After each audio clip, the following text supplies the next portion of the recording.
so like Allison said, I was a sophomore at the University at Buffalo, and I had just joined my student newspaper, and I was a very tenacious, very excited reporter, but had basically no newspaper writing experience, which definitely showed because a couple months in, I was asked by a colleague, she thought it was strange that I was like a college student and that I didn't want a tattoo. Like it had randomly come up in a conversation. So she was like, I want to write about why I love tattoos, why don't we do like a counterpoint? So I said, yeah, definitely, and I was excited about it. And I was 19 years old, this was 3.5 years ago.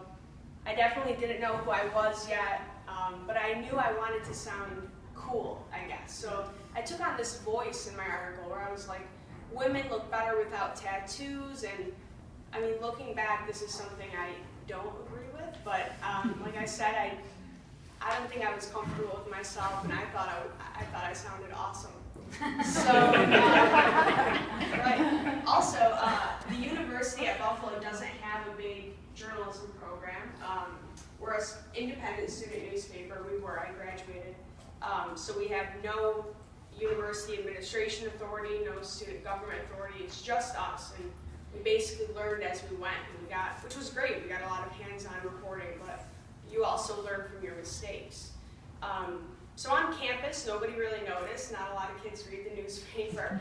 But online, I woke up basically the next day to thousands of hate mail. And I mean, this went on for months, but the first few days, within 48 hours, it got more than 25,000 hits. I was getting mail from old men. I mean, war veterans were writing blogs about me.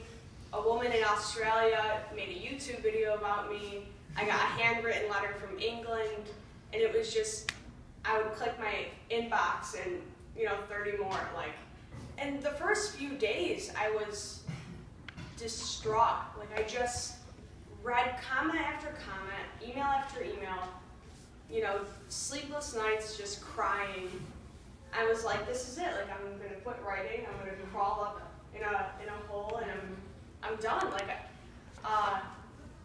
And I didn't respond to anybody.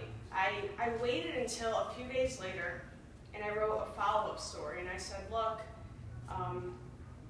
I'm sorry for those who I offended. I'm new at this, and I'm a student, and this is an independent paper, and we kind of learn as we go, and this is what happened to me. We set records at our paper for how many hits we got online. And that night, I found a sense of peace, and I'll never forget this moment. Right before I went to bed, I had this epiphany, and I was like, if I could reach that many people on a global scale and evoke so much emotion and so much reaction, what if I could do so in a positive way? And that's honestly been my life goal since. So since that day,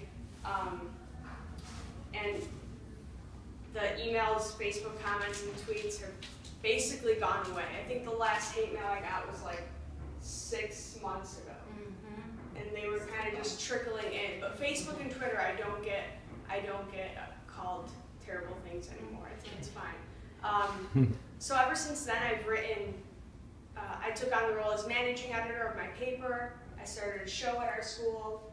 I won 2 national awards for 2 investigations that I did, and I'm up for 1 more right now. Which these are like really prestigious awards that our school didn't really see for a while because we're not a big journalism program.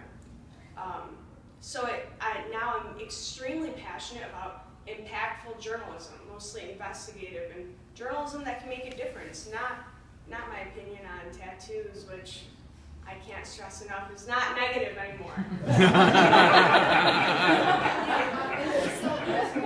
talked just about a year ago. Yes. I was so impressed that you said after a while, when you're looking at this stream of hateful stuff, which you stop reading after a while, but you said to yourself, they don't know me, right? This isn't real. It's just people, having too much time on their hands, acting badly. And the lesson I took from that, which I thought was so powerful, was the worst possible thing online happened to you, right? You were out there, you were exposed, you're getting all of this hateful stuff, and yet you picked yourself up. You know, you got a lot of supportive emails from other people, from other journalists, right? And you were able to move forward from that. And I just think it's a marvelous story of your own personal sense of yourself and your resilience that I want people to hear. Thank you so much. Something else I forgot to mention was, because it's an opinion column, my photo was attached. And that's why so many people were calling me things like ugly, disgusting, and people were coming after my family and the way I was raised. And I mean, the digs were extremely personal. It wasn't really about the journalism. It was taken to another level.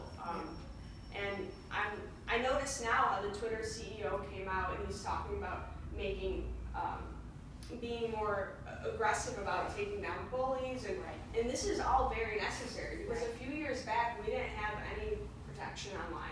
I think People could that's, say anything to you. I think that's right, but you know, here you are, you're allowed in those circumstances 48 hours to go into your covers, which you did, right? But then you got up again and are, I think, just a great model for other people who have been who've been unfairly